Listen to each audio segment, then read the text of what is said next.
주께서 생명의 길을 내게 보이시리니 주의 앞에는 충만한 기쁨이 있고 주의 오른쪽에는 영원한 즐거움이 있나이다. 아멘.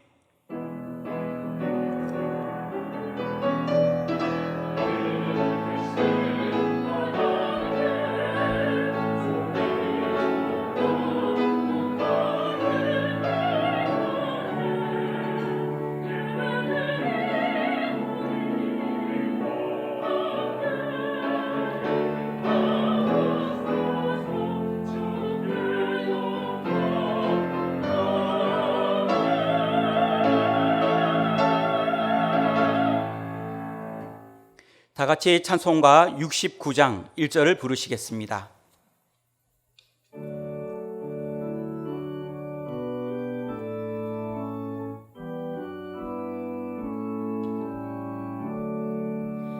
온 천하 만물을 얼어 다 주를 찬양하여라. 할렐루야 할렐루야. 적은 빛나는 밝은 해, 적은 빛나는 밝은 날, 하나님을 찬양하라. 할렐루야 할렐루야 할렐루야.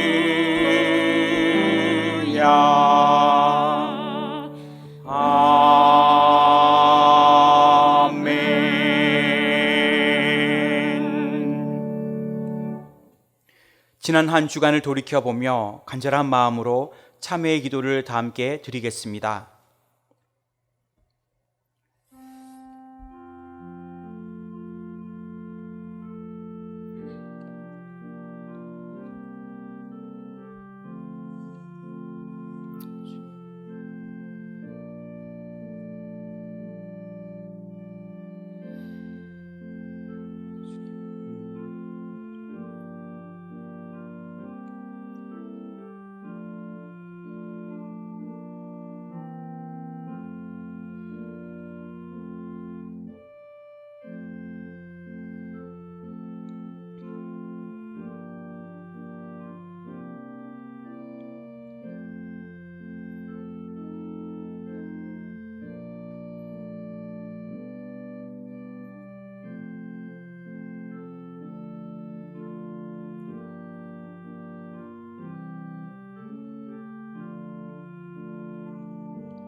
내가 넘치는 진노로 내 얼굴을 내게서 잠시 가렸으나 영원한 자비로 너를 긍휼히 여기리라.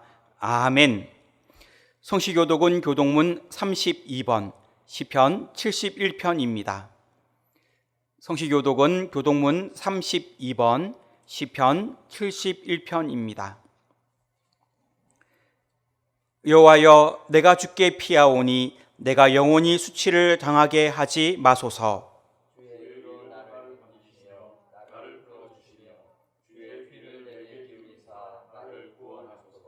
주는 내가 항상 피하여 숨을 바위가 되소서. 주께서 나를 구원하라 명령하셨으니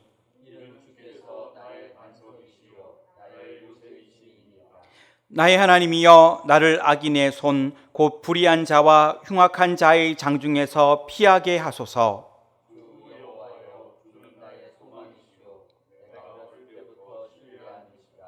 내가 모태에서부터 주를 의지하였으며 나의 어머니 배에서부터 주께서 나를 택하셨사오니 아멘. 다 같이 찬송가 381장을 부르시겠습니다.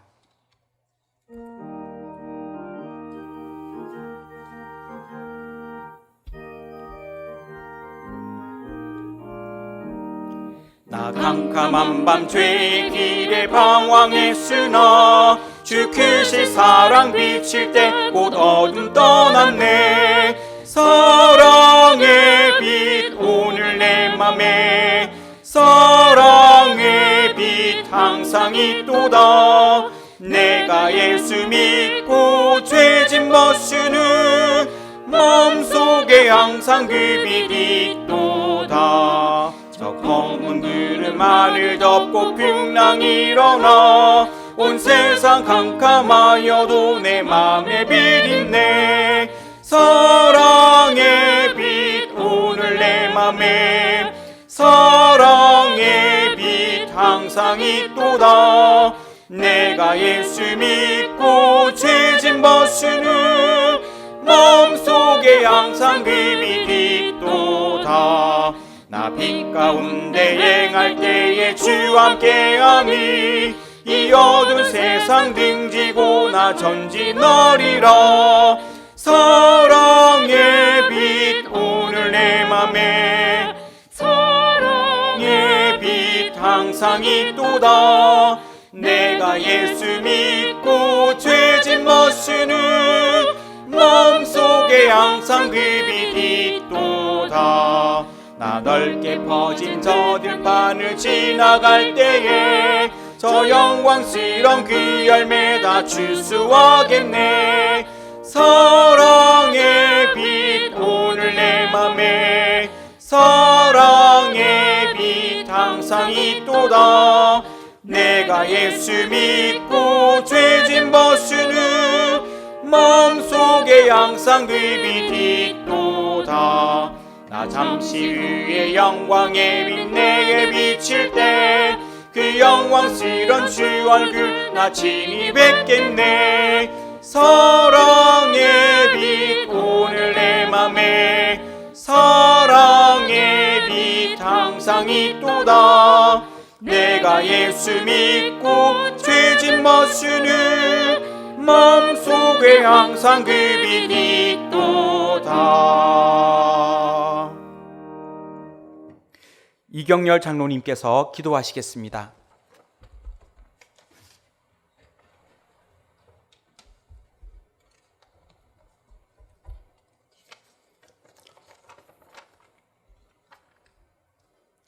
살아계신 하나님 아버지, 한 주간도 주님의 사랑과 은혜로 살다가 거룩한 주님의 날에 한 마음으로 주님께 예배드리게 하심을 감사드립니다. 수개월간 지속되는 코로나19로 전 세계가 많은 어려움 가운데 있으며 특별히 우리나라에도 지속적으로 발생되는 집단 감염과 경로를 알 수 없는 산발적인 감염으로 앞이 안 보이는 어려운 상황에서 많은 국민들이 두려움과 고통 가운데 지내고 있습니다. 이때에 우리 그리스도인들이 먼저 우리의 믿음을 돌아보며 회개하고 이 땅의 치유와 회복을 위해 눈물로 기도하게 하옵소서. 학교를 가고 싶어도 못 가는 학생들, 마음 놓고 공부할 곳이 없어 힘든 수험생들, 아파도 마음 놓고 병원을 못 가보는 환자분들, 요양병원에 계신 부모님 얼굴도 못 보는 자녀분들, 하루아침에 직장을 잃은 수많은 가장들, 수개월째 손님이 없어 폐업하고 한숨 쉬는 자영업 사장님들, 정신적인 고통으로 우울증까지 빠진 수많은 분들 등등 이루 헤아릴 수 없는 많은 분들이 우리가 알지 못하는 무수한 고통 가운데 계십니다. 대한민국을 사랑하시는 하나님, 지금까지 이 나라와 이 민족을 사랑하셔서 여기까지 지켜주신 하나님, 간절히 원합니다. 코로나19가 하루빨리 종식되어 평범한 일상으로 돌아가게 하옵소서. 마스크를 벗어 던지고 마음 놓고 서로 얼굴을 마주보며 웃으며 떡을 떼며 교제하는 날이 하루빨리 오게 하옵소서. 형제자매가 손잡고 마음 놓고 찬양하고 큰 소리로 기도하고 예배하는 날이 속히 오게 하옵소서. 어린이들이 운동에서 마음껏 뛰놀고 학생들은 언제 어디서나 마음 놓고 공부하며 직장인은 마음껏 일하고 상인들은 신나게 장사하며 열심히 땀 흘려 일하고 힘차고 즐겁게 살만하는 세상 하루빨리 오게 하옵소서. 특별히 중환자실에서 코로나 증상이 심한 위중 환자분들 하루빨리 치료 잘 되어 완치되게 하옵시고 힘든 가족분들 위로하여 주옵소서. 최일선에서 방호복을 입고 환자 치료와 검사에 땀 흘리시는 의료진과 종사자들에게 힘과 능력을 더하여 주옵소서. 은혜광성교회를 사랑하시는 하나님, 코로나19로 힘든 상황에서도 철저한 방역에 앞장서면서 수주째 비록 비대면으로 영상 예배를 드릴지라도 신앙의 중심을 잃지 않고 함께 할 날을 고대하며 성령 충만한 성도님들로 인도하여 주시니 감사합니다. 영화부에서 당회까지 더욱더 믿음 흔들리지 말고 예수 중심 교회, 연결되는 교회, 성장하는 교회로서 함께 지어져가는 교회로 계속 전진하게 하실 줄 믿습니다. 어려운 상황에서도 주님의 은혜로 새 성전 건축이 차질 없이 잘 진행되게 하시니 감사합니다. 이번 주에 계획 중인 지상 1층 바닥 및 지하 1층 벽체 콘크리트 타설 작업도 잘 진행되게 인도하옵소서. 건축 재정의 문제, 안전사고의 문제, 민원의 문제, 날씨의 문제를 모두 주님께 맡기오니 해결해 주실 줄 믿습니다. 이를 위해 앞장서시는 박재신 담임 목사님, 영육관에 강건하게 지켜주시고 주님의 지혜와 영성이 충만하여서 양무리를 인도하시는 데 부족함이 없게 하옵소서. 교구를 돌보시는 부목사님들과 어린 영혼들을 인도하시는 강도사님, 전도사님들도 건강 지켜주시고 같은 은혜 주실 줄 믿습니다. 사랑의 하나님, 코로나19로 영적으로 시험에 빠진 성도님들 혹시 계시면 주님의 사랑으로 위로하여 주옵소서. 특별히 경제적으로 힘든 가정이 있으면 직장과 사업장에 찾아가셔서 놀라운 축복으로 회복의 역사가 있게 하옵소서. 사랑의 하나님, 우리 교회의 미래인 교회학교 어린 새싹들과 청년들을 지켜주셔서 혼란한 이때에 절대 믿음 흔들리지 말고 승리하는 삶으로 코로나19의 힘든 세상을 잘 이기는 교회의 기둥으로 성장하게 하실 줄 믿습니다. 예배 준비를 위해 애쓰며 섬기는 손길들을 주님 다 기억하시고 축복하여 주옵소서. 기도하는 마음으로 최선을 다해 준비한 나사렛 찬양대의 찬양을 하나님 홀로 영광 받으옵소서. 영상 예배드리는 모든 성도님들께 은혜가 넘치며 온 마음과 정성으로 드리는 예배되게 성령님께서 인도하옵소서. 언제나 우리를 지켜주시는 예수 그리스도의 이름으로 기도드립니다. 아멘.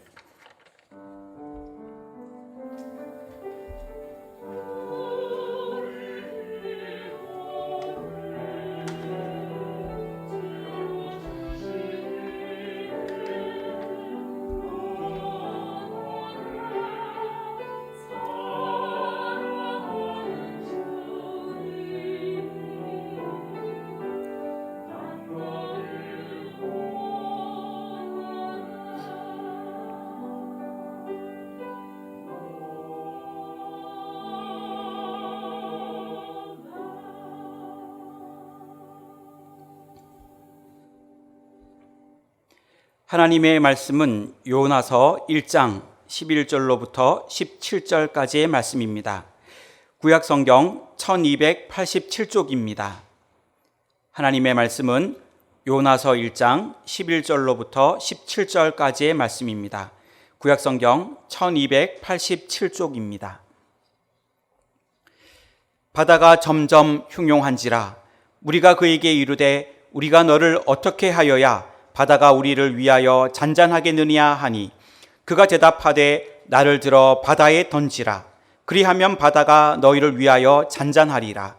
너희가 이 큰 폭풍을 만난 것이 나 때문인 줄을 내가 아노라 하니라.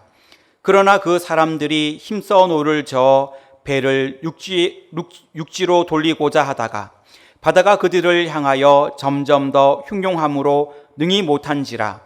우리가 여호와께 부르짖어 이르되 여호와여 구하고 구하오니 이 사람의 생명 때문에 우리를 멸망시키지 마옵소서.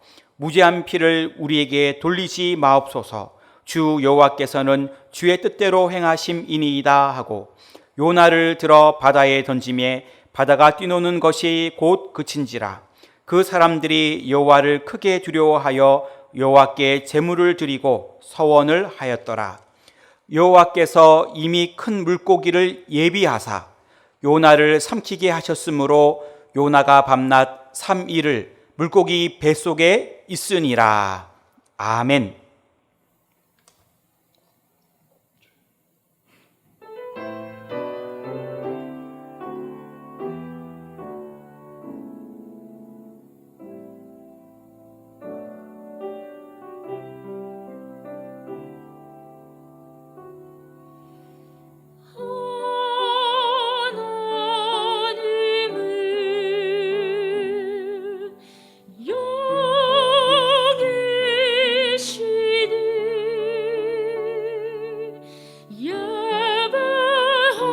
예배하는 자는 신령과 진정을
이는 너희가 드릴 영적 예배라. 신령과 진정으로 예배할지라. 이는 너희가 드릴 영적 예배라. 신령과 진정으로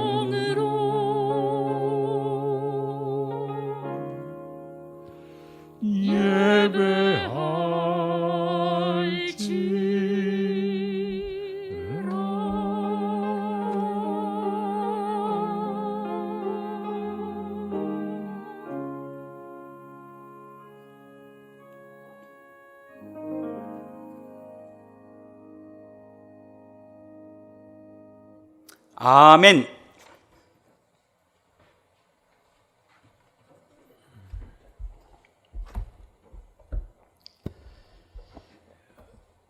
희생양 메커니즘이라는 표현이 있습니다. 한 사회에서 불안과 불만과 갈등이 일어날 때 가장 적은 대가를 치르고 가장 높은 효과를 낼 수 있는 대응책은 누군가에게 그 문제의 책임을 전가하는 것입니다. 그리고 그 사회는 이렇게 책임으로 지목된 사람에게 온갖 증오와 분노, 그 적대감을 터뜨림으로써 결과적으로 혼란과 갈등을 일시에 무마하는, 그래서 질서를 되찾는 모습을 희생양 메커니즘이라고 표현하는 것입니다.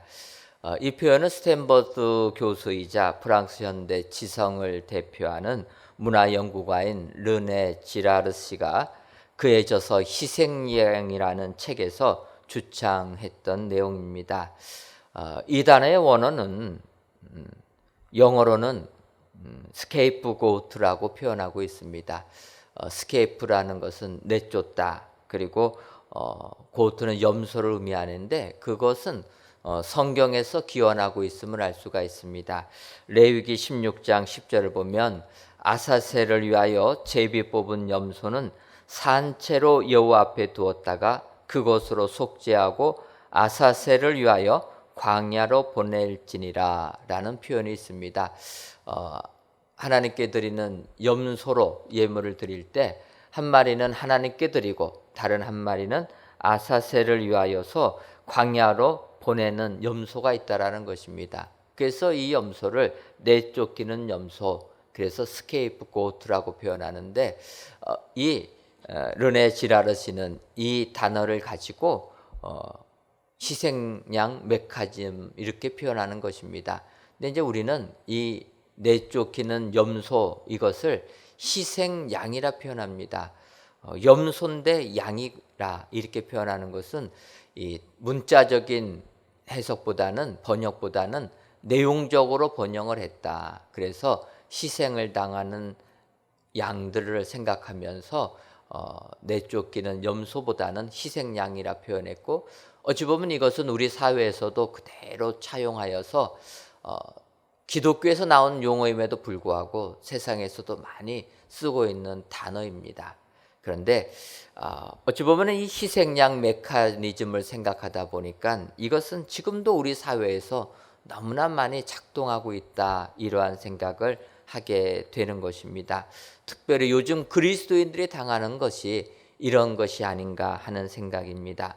분명 지금 이 시대 사회에서 많은 비난을 받고 있는 것, 우리들이 잘못한 부분이 있습니다. 하지만 우리 전체 그리스도인들이 마치 이 사회의 범죄자들로 동일시가 되어서 집단 따돌림을 당하고 비난을 받는 상황이 발생하는 것을 보게 되면 이 사회 현상이 마치 희생양 메커니즘이 작동하고 있다라는 것입니다.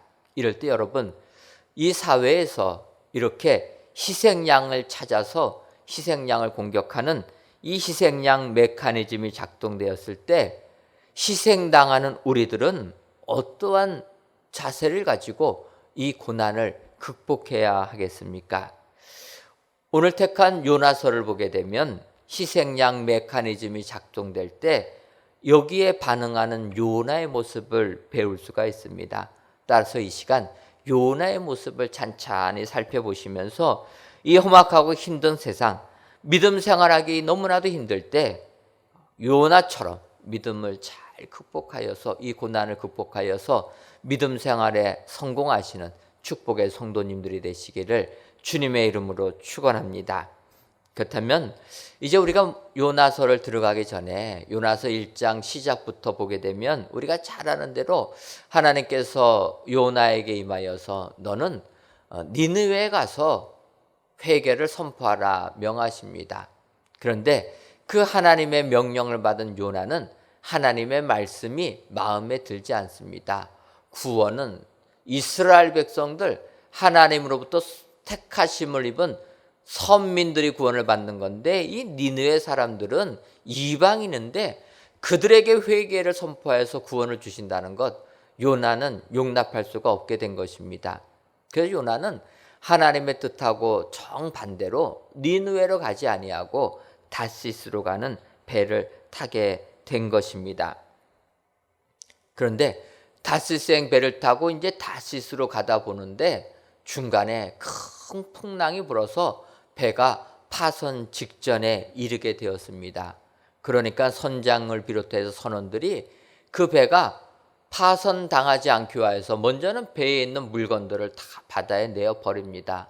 그럼에도 불구하고 풍랑이 그쳐지지 아니하니까 이제 사람들에게 각자 자기들의 섬기는 신에게 기도해서 이 풍랑을 벗어날 수 있게 해라 이렇게 요구까지도 합니다. 그러나 이럼에도 불구하고 풍랑이 잔잔해지지 않으니까 그때 희생양 메커니즘이 작동한다라는 것입니다. 그래서 이 풍랑이 일어나는 원인이 무엇인가 그들이 찾아내고 그 사람을 통하여서 이제 그를 희생타 삼음으로 말미암아 그 풍랑에서 벗어나려고 하는 것입니다. 그래서 이 선원들이 제비를 뽑으니까 이 풍랑의 원인이 요나다 이렇게 나온다라는 것입니다. 그러니까 요나를 희생양으로 지목하는 것입니다. 이때 희생양으로 선택된 요나가 바로 오늘 본문에서 하는 이야기입니다. 그는 그들과 맞서지 아니하고 요나서 1장 12절 상반절에 이렇게 얘기합니다. 그가 대답하되 나를 들어 바다에 던지라. 그리하면 바다가 너희를 위하여 잔잔하리라. 요나가 자기를 지목하여서 희생양 삼으려고 하는 사람들에게 하는 이 말, 나를 들어 바다에 던지라 라는 말을 듣게 되면 마음이 찡하게 됩니다. 사실 사람들 우리에게 닥치는 고난이 임하게 되면 본능적으로 그 고난을 회피하려고 하는 것이 우리 자연스러움이었는데 요나는 사람들이 그를 희생약으로 지목하니까 나를 들어 바다에 던지라라고 이야기하는 것입니다. 요나가 당하는 이 희생은 온전한 희생이라고 보기는 조금 어렵습니다. 왜냐하면 그가 잘못해서 잘못한 책임으로 어려움이 왔기 때문에 그는 완전한 희생은 아닙니다. 그럼에도 불구하고 사실 이 세상을 살다 보게 되면 많은 사람들이 자기들이 저지른 잘못 인정하지 아니하고 책임 회피하면서 오리발 내미는 것을 보게 될 때 요나라도 이때라도 이렇게 나를 들어 바다에 던지라 말하는 모습을 보게 되면 마음이 조금은 뭉클하게 되는 것입니다. 여러분, 이 험악한 세상을 사실 때 얼마나 힘이 듭니까?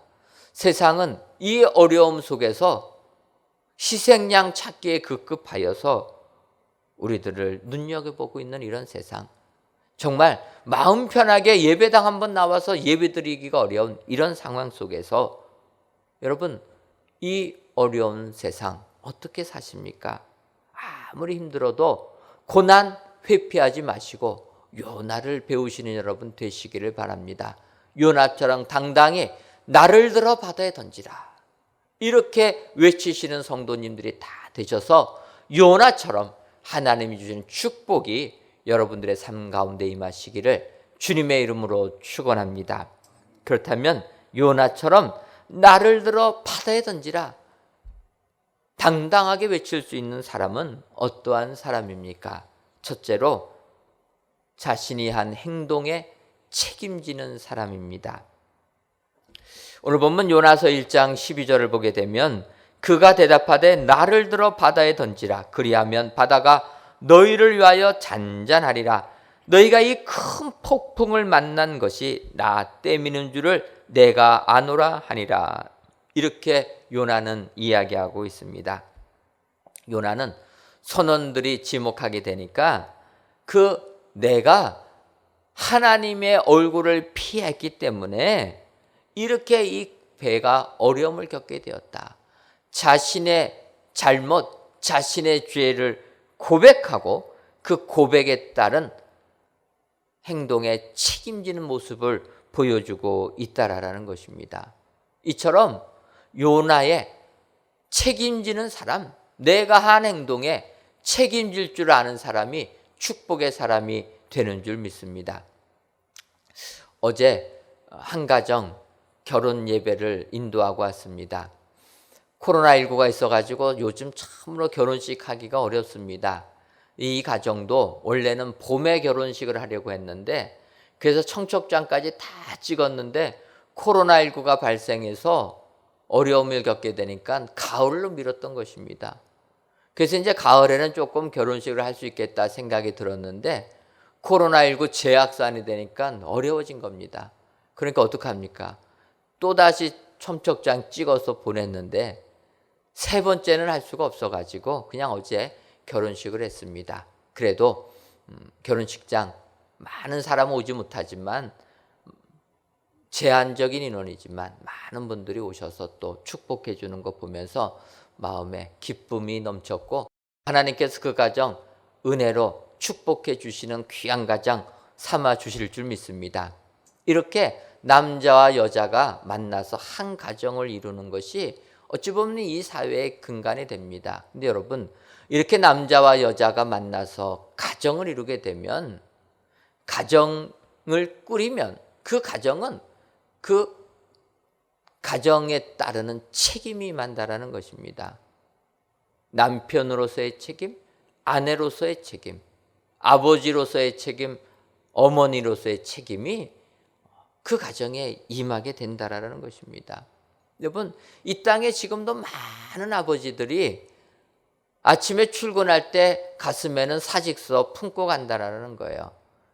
그래서 직장 가서 정말 자기를 힘들게 하는 상사 만났을 때 한번 폼나게 사직서 내버리고 제출하고 오고 싶지만 그러지 못하는 게 아버지들 아닙니까? 왜 그렇습니까? 아버지로서 그 가정을 이끌어 가야 되는 책임이 있기 때문에 그렇게 못한다라는 것입니다. 이 땅에 많은 아내들 얼마나 힘이 듭니까? 남편 믿고서 결혼해서 사는데 하나밖에 없는 남편이 아무리 나이가 들어도 남자들은 철이 좀 덜 납니다. 그러다 보니까 얼마나 아내의 마음 안아주지 못하고 힘들게 합니까? 그럼에도 불구하고 아침이 되면은 또 아침밥 차려서 내보내주는 것 아닙니까? 그래서 이 땅에 사는 많은 아내들도 책임감 가지고 힘들게 살아간다는 거예요. 정말 이 사회는 우리에게 있는 많은 책임감이 한편으로 우리들을 짓누르고 있다라는 것입니다. 그래서 이 책임감 없이 좀 자유롭게 살고 싶다라는 생각이 들 때도 있지만 여러분 성경은 축복받는 사람은 이런 책임감 벗어나서 사는 게 아니라 요나처럼 자기의 한 행동 책임지고 그 책임감 가지고 사는 사람이 축복의 사람이 된다라는 것입니다. 창세기 38장을 보게 되면 야곱의 12 아들들 중에서 한 사람 유다에 관한 이야기가 나오게 됩니다.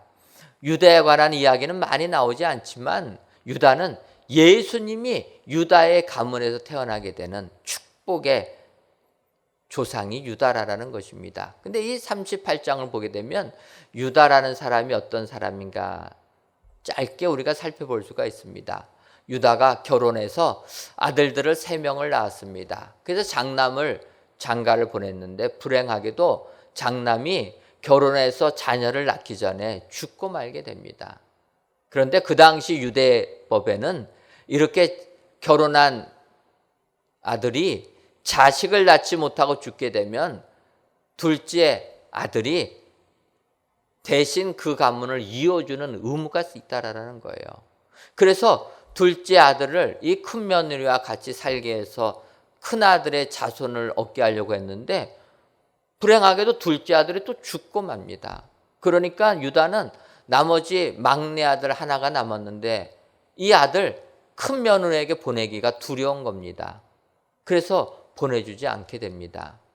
그러니까 이 큰 며느리가 이제 어떻게 될 것인가? 그런데 유다가 그의 부인이 죽었게 됩니다. 사별한 유다가 외로움을 느낄 때 큰 며느리가 창녀로 가장하여 가지고 유다와 같이 잠자리를 하게 되는 것입니다. 그리고 나서 조금 시간이 흐르다 보니까 그 큰 며느리가 아이를 가졌다라는 소문이 퍼지게 됩니다. 그러니까 유다가 분노해 가지고 그 며느리 벌을 내리려고 합니다. 그때 며느리가 물건을 보내주면서 이 물건의 주인이 나와 같이 잠자리를 한 사람이다, 이렇게 이야기를 합니다. 그때 유다, 창세기 38장 26절을 보게 되면 유다가 그것들을 알아보고 이르되 그는 나보다 옳도다, 내가 그를 내 아들 셀라에게 주지 아니하였음이로다 하고 다시는 그를 가까이 하지 아니하였더라, 이렇게 표현하고 있습니다. 그 며느리를 범한 사람이 자기라는 것을 깨달았다라는 거예요. 그런데 유다는 그때 자기가 한 행동에 대하여서 회피하지 아니했다라는 것입니다. 얼마나 사람들이 비난했겠습니까? 그 며느리가 간음해서 아이를 가졌다 해갖고 비난했고, 자기도 그 며느리 벌하려고 했는데 그 상대가 자기라는 것이 알려졌을 때 얼마나 창피하고 얼마나 어려웠겠습니까? 그런데 그 유다는 그 부끄러움 뒤로 하고 책임을 지었다라는 거예요. 그래서 그 며느리 벌하지 아니합니다. 오히려 그 며느리에게 너가 나보다 옳은 사람이라 인정해 주었다라는 겁니다. 그리고 나서 그 며느리가 아이를 낳았는데 쌍둥이를 낳게 됩니다. 그래서 베레스와 세라를 낳게 되는데 그 아들들을 유다의 자식으로 인정해 주었다라는 거예요. 그래서 이 베레스를 통하여서 예수님이 태어나게 되는 겁니다. 여러분, 요나 선지자의 위대한 점이 있습니다. 한편으로 하나님의 명령에 불순종한 이런 사람이었지만 요나 선지자의 위대한 점은 자기의 실수를 인정하고 자기가 잘못한 그 행동에 책임을 지는 사람이었다. 여러분, 책임지는 사람에게 하나님의 축복이 임하게 되는 줄 믿습니다. 오늘 귀한 예배를 드리시는 저와 여러분들이 요나의 이 모습을 배우셔서 내가 한 행동에 책임을 지셔서 정말 이 세상 그리스도의 인의 빛을 발하시는 축복의 성도님들이 되시기를 주님의 이름으로 축원합니다. 두 번째로, 나를 들어 바다에 던지라 당당하게 말할 수 있는 사람은 주님을 증거하는 사람입니다. 오늘 보면 요나서 1장 14절부터 16절을 보게 되면 무리가 여호와께 부르짖어 이르되 여호와여 구하고 구하오니 이 사람의 생명 때문에 우리를 멸망시키지 마옵소서, 무죄한 피를 우리에게 돌리지 마옵소서, 주 여호와께서는 주의 뜻대로 행하심이니이다 하고 요나를 들어 바다에 던지매 바다가 뛰노는 것이 곧 그친지라. 그 사람들이 여호와를 크게 두려워하여 여호와께 제물을 드리고 서원을 하였더라, 이렇게 말씀하고 있습니다. 이 부분 중에서 14절과 16절을 보게 되면 무리가 여호와께 부르짖어 이르되 여호와여 구하고 구하오니, 또 16절에 이렇게 합니다. 그 사람들이 여호와를 크게 두려워하여 여호와께 제물을 드리고, 이렇게 표현합니다. 사실 선원들은 여호와 하나님을 모르는 사람들이었습니다. 이방신을 섬기는 사람들이었습니다. 그래서 배 밑에서 잠자는 요나를 깨워가지고 너가 섬기는 하나님, 너가 섬기는 신께 기도해서 이 풍랑에 벗어날 수 있도록 해달라 요청한 사람들이 선원이었던 것입니다. 이때 그들의 요청을 받은 요나가 1장 9절을 보면 이렇게 얘기합니다. 그가 대답하되 나는 히브리 사람이요 바다와 육지를 지으신 하늘의 하나님 여호와를 경외하는 자로다 하고, 이 풍랑의 원인이 너다 지목되니까 그때 요나가 그들에게 하는 얘기입니다. 맞습니다. 나는 히브리 사람이고 바다와 육지를 지으신 하늘의 하나님 여호와라고 이름하는 여호와 하나님을 경외하는 사람이었습니다. 그런데 내가 하나님께 불순종해서 이 배가 이런 큰 어려움을 겪게 되었습니다. 이렇게 고백했다라는 것입니다. 사실 요나가 여호와 하나님의 이름을 그들에게 알려줄 때는 그렇게 떳떳한 모습은 아닙니다. 사실 우리가 복음 증거할 때 좀 잘 나갈 때 복음 전하면 얼마나 좋습니까? 내가 당당할 때 예수님 증거하면 얼마나 좋습니까? 근데 그렇지가 않다라는 거예요. 하지만 그럼에도 불구하고 부끄러운 상황임에도 불구하고 하나님을 알려줄 때, 내가 믿는 예수님을 알려줄 때 이것이 우리로 하여금 축복의 사람이 된다라는 것입니다. 요나 그들에게 내가 믿는 하나님이 여호와다 이렇게 알려주게 됩니다. 그때 그들이 뭐라고 합니까? 그전에는 너가 믿는 신 얘기하다가 요나로부터 여호와라는 하나님의 이름을 안 다음부터는 여호와께 기도했다라는 거예요. 이 상황 어려우니까 자기들이 지금까지 믿던 신들은 신이 아니다 인정하고 세상을 창조한 여호와 하나님께 기도하며 간구한 것입니다. 그래서 새 번역에서는 이렇게 번역합니다. 16절을 사람들은 주님을 매우 두려워하게 되었으며 주님께 희생 제물을 바치고 주님을 섬기기로 약속하였다. 여러분, 내가 부끄러운 상황임에도 주님을 증거하면 이때 축복의 사람이 되는 줄 믿습니다. 한 달 전쯤에 제가 설교를 하면서 예화로 삼풍백화점 예를 든 적이 있습니다. 어떻게 기억들 나십니까? 안 나셔야지 제가 좋은데, 성경 말씀은 기억 못하고 예화는 또 다들 기억하셔가지고 예화 쓰기가 어려운데, 오늘은 지난번에 썼던 그런 내용은 아니고 상풍백화점의 가해자에 관한 내용을 조금 살펴보려고 합니다. 상풍백화점 회장이 있습니다. 이준 회장과 그의 아들 이한상 사장님이 계십니다. 이들이 상풍백화점이 무너지니까 이제 법적인 책임을 짓게 됐습니다. 그래가지고 7년형 징역형 선고를 받고 그들이 가진 재산은 모두 정부에 의해서 몰수당했습니다. 왜냐하면 이 희생자들 배상해 줘야 되는데 이 배상 너네 재산 갖고 다 해야 되니까 다 뺏어가 버린 겁니다. 그러니까 이분들은 상풍백화점이 무너져서 하나의 그룹이 하루아침에 알거지가 된 겁니다. 그래서 이 회장님과 사장님이 이제 감옥에 갇혀 있었는데 이 아들 되는 이한상 사장님이 감옥 생활하면서 주님을 만나게 된 겁니다. 그전에는 모태신앙으로 그냥 부모님이 교회 다니니까 따라다녔는데 이렇게 감옥에 갇히게 되니까 그때 하나님의 은혜를 체험하게 된 겁니다. 그래서 그는 7년 동안의 옥살이를 끝내고 나오자마자 선교사로 자원을 한 겁니다. 선교사의 길을 가게 된 거예요. 그래서 선교훈련 잘 마친 다음에 몽골로 가서 지금도 몽골 선교를 하고 있다는 것입니다. 어찌 보면은 부끄러운 일입니다.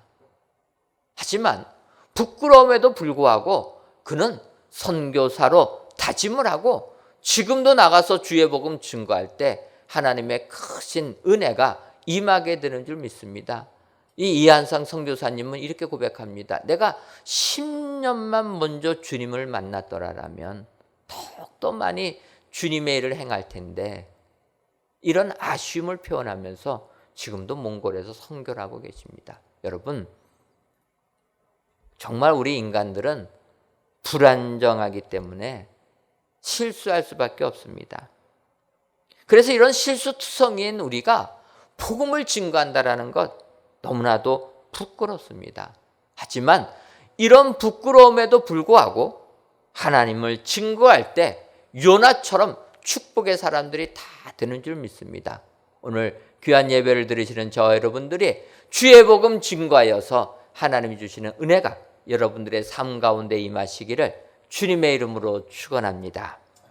마지막 세 번째로 나를 들어 바다에 던지라 당당하게 말할 수 있는 사람은 하나님의 예비하심을 믿는 사람입니다. 17절을 보게 되면 여호와께서 이미 큰 물고기를 예비하사 요나를 삼키게 하셨으므로 요나가 밤낮 3일을 물고기 뱃속에 있으니라 이렇게 말씀하고 있습니다. 요나는 다 내 잘못 때문에 이런 큰 풍랑 만났으니 나를 들어 바다에 던지라 이렇게 얘기합니다. 근데 여러분, 요나가 나를 들어 바다에 던지라 라는 표현이 내가 나가 죽겠다 이런 표현입니까? 절대로 그 표현이 아니라는 거예요. 나를 들어 바다에 던지라는 표현 속에서는 그냥 죽겠다, 바다에 빠져 죽겠다라는 표현이 아니라 내가 하나님의 뜻에 반대해서 내 뜻대로 했지만 나는 하나님 앞에서 피할 수 없는 사람이다. 그 얼굴 피하려고 했지만 피할 수 없는 존재가 인간이라는 존재다. 그래서 그는 이제 하나님께 모든 것을 내어 맡기고 하나님 뜻대로 하옵소서 하나님께 무릎 꿇었다라는 겁니다. 그랬기 때문에 그가 말하는 나를 들어 바다에 던지라는 표현은 이제부터는 하나님이 내 삶 인도해 줘서 나를 축복의 길로 이끌어 주실 것이다. 이 확신 속에서 하는 말씀이라는 겁니다. 여러분, 우리도 요나의 이 말을 배워야 될 줄 믿습니다. 세상 걱정 염려하는 것이 아니라 하나님께서 내 길을 다 예비해 줘서 가장 좋은 길로 나를 이끌어 주실 것이다. 이런 확신 있는 사람은 나를 들어 바다에 던지라 이런 말을 당당하게 하게 될 줄 믿습니다. 근데 문제는 우리가 세상 염려 때문에 세상 근심 때문에 이런 말을 하지 못한다라는 것입니다. 주님은 이야기하십니다. 내일을 위하여 염려하지 말라. 그런데 우리들은 내일을 위하여 걱정하고 염려하고 있다는 것입니다. 최근 미군 여론조사 업체 퓨리서치 센터가 우리나라를 비롯해서 미국, 프랑스, 독일, 영국 주요 14개국 한 14,000여 명을 대상으로 여러 가지 세상의 어려운 부분에 대해서 그 국민들이 느끼는 위협, 두려움을 얼마나 느끼는가를 조사해 봤다라는 거예요. 한 9가지 항목을 가지고 조사했다라는 것입니다. 기후변화, 감염병 확산, 테러 문제, 또 사이버 공격, 핵무기 확산, 세계의 경제 문제, 또 세계의 빈곤, 국가나 민족 간의 전쟁의 문제, 또 난민의 문제, 이런 것들을 가지고 얼만큼 두려워하고 있습니까? 9개 항목을 가지고 이렇게 물어보니까 우리나라 국민이 몇 등 했겠습니까? 우리나라 국민 당당하게 1등을 했다라는 거예요. 9가지 항목 중에서 1등한 부분이 5항목이나 된다라는 거예요. 특히 코로나19에 대해서는 89%가 두려워하고 있다라는 거예요. 그러면서 뭐라고 표현했냐면 우리나라 국민들은 너무나 걱정, 근심 속에서 사는 국민이라 1등할 게 없어서 여러분 이런 것까지 1등해야 되겠습니까? 그런데 우리나라 사람들은 걱정하고 있다라는 거예요. 두려워 떨고 있다라는 것입니다. 코로나19에 두려워서 아무것도 하지 못하는 우리 민족이 우리 민족이라는 거예요. 여러분, 방역은 철저히 해야 되지만 두려워할 필요는 없다라는 것입니다. 우리 민족 너무나 두려워하고 있는데 그것은 하나님께서 우리의 앞길을 다 예배해 주신다. 이 확신이 없기 때문에 이 민족이 두려워 떨고 있다라는 거예요. 이 민족 가운데서 우리들을 그리스도인으로 삼아 주셨다면 우리는 이 확신을 가져야 될 줄 믿습니다.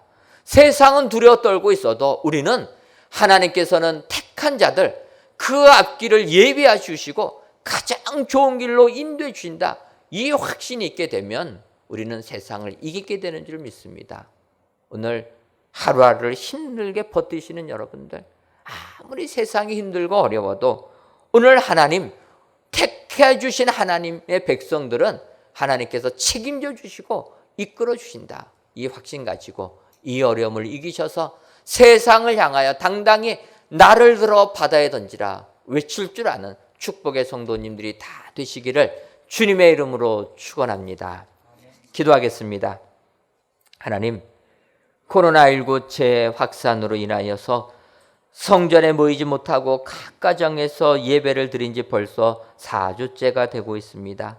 더 나아가 이 세상은 희생양 찾기에 급급하여 우리들을 곱지 않은 시각으로 바라보기까지 합니다. 그럼에도 불구하고 믿음을 지키며 이 시간 우리 하나님을 기억하여 귀한 예배를 드리시는 모든 성도님들 축복하여 주시고 이 세상 이기는 은혜의 성도님들이 다 되게 하여 주옵소서. 오늘은 나를 들어 바다에 던지라는 요나 선지자의 외침을 묵상해 보았습니다. 바라기는 이 예배를 드리시는 모든 성도님들께서 요나 선지자처럼 내가 한 행동에 책임을 지고 부끄러운 자리조차도 주님을 증거하며 하나님께서 우리 앞길을 다 예배해 주심을 확신하여서 세상을 향하여 당당하게 나를 들어 바다에 던지라 외칠 줄 아는 모든 성도님들이 다 되게 하여 주옵소서. 예수님의 이름으로 기도하옵나이다. 아멘.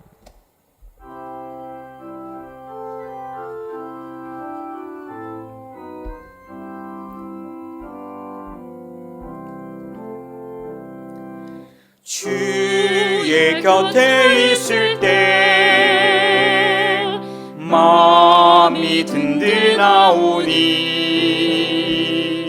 주여 내가 살 동안 인도하여 주소서. 주여 주여 너를 인도하소서. 빠른 세상 살 동안 주여 인도하소서.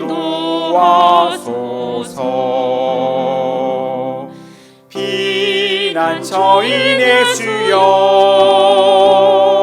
세상 물결 험할 때 크신 은혜 베푸사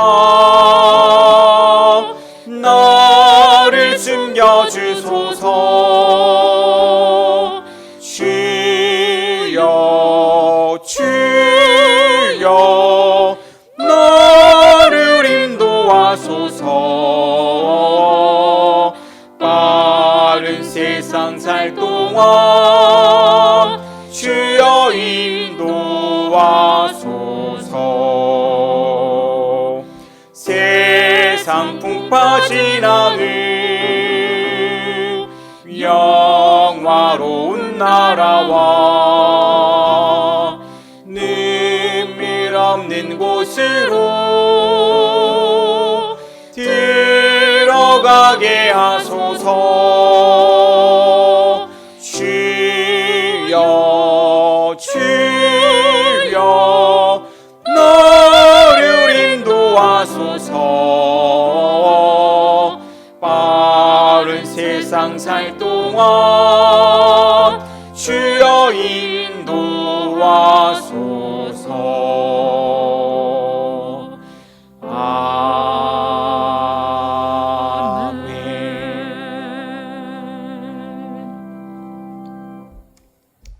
하나님, 이 시간 너희는 먼저 그의 나라와 그의 의를 구하라. 그리하면 이 모든 것을 너희에게 더하시리라라는 예수님의 말씀을 의지하여 11주의 예물과 감사 예물, 1000번째 예물과 전도의 예물, 건축 헌금과 주정 헌금, 성미를 하나님께 드립니다. 정성을 다하여 드리는 이 예물을 연락하여 주옵시고 드리는 손길 위에 주님의 약속의 말씀이 우리 모두에게 임하게 하여 주옵소서. 그리하여서 먼저 주님의 나라를 구하는 우리의 삶 속에 모든 것이 더해지는 축복 허락하여 주옵소서. 하나님, 코로나19로 인해 하루하루 사는 것이 너무나도 힘이 듭니다. 모든 상황이 멈춘 것과 같습니다. 바라기는 우리 성도님들 긍휼히 여겨주셔서 건강도 지켜주시고 경제적인 어려움에서도 속히 벗어날 수 있도록 하늘의 은혜를 허락하여 주옵소서. 더 나아가 이 나라와 이 민족도 기억하여 주셔서 먼저는 방역 시스템이 붕괴되지 아니하도록 도와주옵시고 방역하는 이들에게도 새 힘을 더하여 주옵시며 온 국민에게도 지치지 아니하는 힘을 더하여 주어서 슬기롭게 이 어려움 극복하는 축복의 국민들 되게 하여 주옵소서. 예수님의 이름으로 기도하옵나이다. 아멘. 옆에 분들 보시면서 인사하도록 하겠습니다. 책임지는 사람이 됩시다. 한 번 더 인사하도록 하겠습니다. 복음을 증거하는 사람이 됩시다. 이러하신 분들 다 되셔서 세상을 향하여 당당하게 나를 들어 바다에 던지라 외칠 줄 아는 축복의 성도님들 되시기를 주님의 이름으로 축원합니다. 교회 소식 전해드리도록 하겠습니다. 먼저 성전 건축 광고입니다. 이번 주간에 저희가 17일, 18일입니다. 지하 1층 슬라브 및 지하 1층 벽제 콘크리트 타설 작업을 진행할 예정입니다. 여러분들 이번 주간에 잘 진행될 수 있도록 기도해 주셔서 모든 공사가 잘 될 수 있도록 함께 해주시면 감사하겠습니다. 이번에 이제 저희가 지하 1층 바닥 콘크리트 타설 작업을 하게 되면 지하층이 완료가 됩니다. 그래서 저희가 그 다음부터는 이제 눈에 보이는 지상이 올라가게 됩니다. 기대하시고 여러분들 이번 주간에 잘 공사될 수 있도록 기도해 주시고 특별히 코로나19로부터 우리 공사 현장 자유로울 수 있도록 꼭 코로나19로부터 보호해 달라고 기도해 주시면 감사하겠습니다. 쪽복음 필사대회를 진행하려고 합니다. 2020 구역별 쪽복음 필사대회를 개최합니다. 대상은 모든 구역원들이고 방법은 각 구역별 구역장님이 큰 범위를 정하고 구역원들이 참여할 수 있도록 작은 범위를 나누어 필사하도록 하겠습니다. 요즘에 성전에 모이지 못하다 보니까 많은 교회들이 성경 필사를 합니다. 그래서 저희 교회도 필사를 했으면 좋겠는데 명칭을 쪽복음 필사대회라 이렇게 정했습니다. 그 까닭은 이 쪽복음이라는 것은 우리나라에 복음이 처음 전파될 때 성경책을 다 들고 올 수가 없어가지고 낱개로 하나씩 쪽복음으로 가지고 이 땅에 와서 복음을 전해준 겁니다. 마가복음이면 마가복음, 누가복음이면 누가복음. 그래서 우리가 이번 기간에 12월 20일까지 진행하려고 하는데 이 기간 동안에 우리 구역원이 하나의 성경들을 정해서 쪽으로 나눠가지고 모두가 합쳐서 하나의 성경을 만들었으면 좋겠다. 필사하는 일에 우리가 성경을 필사하면은 너무나 양이 많아갖고 포기하기가 쉽습니다. 이것을 구역원들이 나눠가지고 신약 성경이나 신학 성경, 더 많은 구역은 친구가 합쳐서 성경을 하든지 나눠가지고 참여하는 데 의미를 두어서 쪽복음 필사 대회를 하는 것입니다. 대회라고 명칭 붙인 것은 거기에 따라서 상을 주겠다라는 겁니다. 여러분들 기억하시고 개인상, 구역별상, 참가상까지 있습니다. 여러분들 참가하셔서 이렇게 이번 기간 저희가 성전에 모이지 못하지만 하나님 말씀을 보심으로써 더욱더 은혜 충만한 성도님들 되시기를 바랍니다. 오부 예배 안내입니다. 저희가 1부부터 4부까지 지금까지 예배 드렸는데 이제 오부 예배 한 날을 더 신설하도록 하겠습니다. 오부 예배는 오후 3시부터 드리는데 팔로즈 워십을 우리가 오부 예배로 승격해서 예배를 드리려고 합니다. 우리 청년, 1, 2청년이 연합해서 팔로즈 워십이라 해서 청소년들과 함께 예배를 드렸는데 저희가 이렇게 코로나19로 인하여서 비대면 예배가 되고 예배를 드려도 모임들이 금지가 당하다 보니까 이래 갖고는 안 되겠다 해서 아예 주일 오부 예배로 승격해서 주일 예배로 우리 청년들 다시 모여서 예배 드리고 교제 나누기를 원합니다. 여러분들 기억하시고 우리 젊은이들 많이 오후 예배, 오후 3시지만 오후 예배 많이 참여하셔서 은혜 충만히 받으시기를 바랍니다.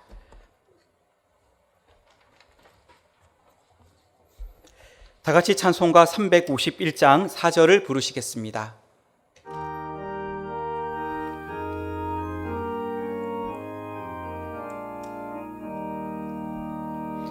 백성들아 와서 함께 모여서 우리 모두 함께 깨가 부르세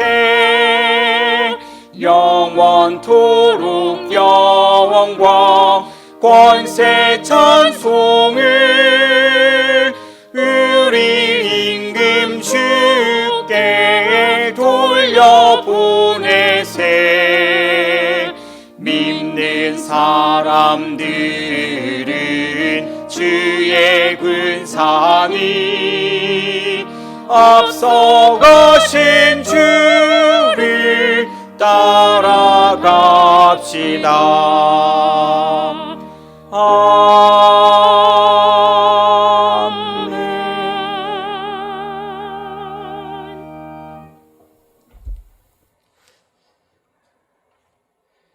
이제는 우리 주 예수 그리스도의 크신 은혜와 하나님 아버지의 한량없는 사랑하심과 성령님의 교통하심이 세상을 향하여 담대히 나를 들어 바다에 던지라 외치는 그리스도인 되기로 다짐하는 사랑하는 은혜광성교회 모든 성도님들 위에와 속한 가정 위에 이제로부터 영원토록 함께 있을지어다. 아멘.